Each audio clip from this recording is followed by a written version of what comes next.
الحديث ثم الحديث ما رواه الإمام البخاري حديث البخاري والإمام البخاري المتوفى aliyefishwa sanata mwaka 256 256 hijiria mwaka wa Kiislamu.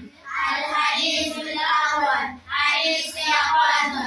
Qala Rasulullah sallallahu alayhi wasallam, alisema Mtume wa Mwenyezi Mungu, rehma za Mwenyezi Mungu juu yake na amani, ahabul hadithu ilayya, mazungumzo yanapendeza zaidi kwa kweli, asdaqu, ni yale ya kweli.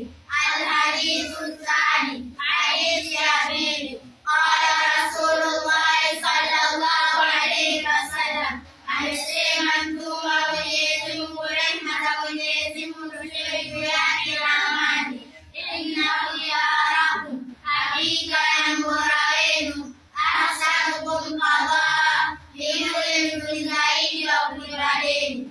Alhadithu thalith, hadithi ya tatu. Qala Rasulullah sallallahu alayhi wasallam, amesema Mtume wa Mwenyezi Mungu, rehma za Mwenyezi Mungu juu yake na amani, aljaru, jirani, ahaqqu bisaqalihi, ana haki zaidi kwa ukarimu wake.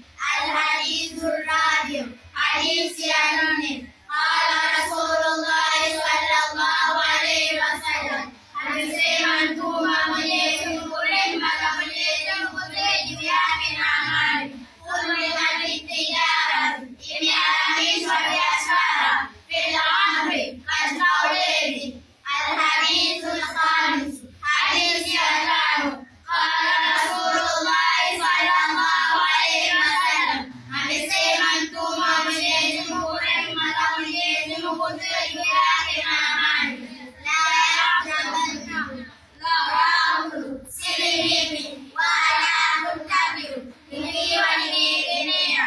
Alhadithu alkhamis, hadithi ya sita.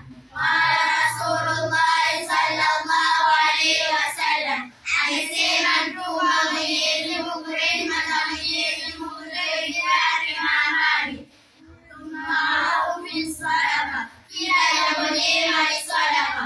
Alhadithu sabi, hadithi ya saba.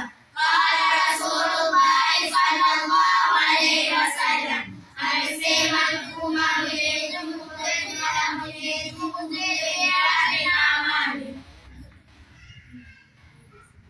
khairukum, mbora wenu, man ta'allama al-Qur'an, ni yule mwenye kujifundisha Qur'an, wa 'allamahu, na akaifundisha. Ma rawahu al-Imam Muslim, hadithi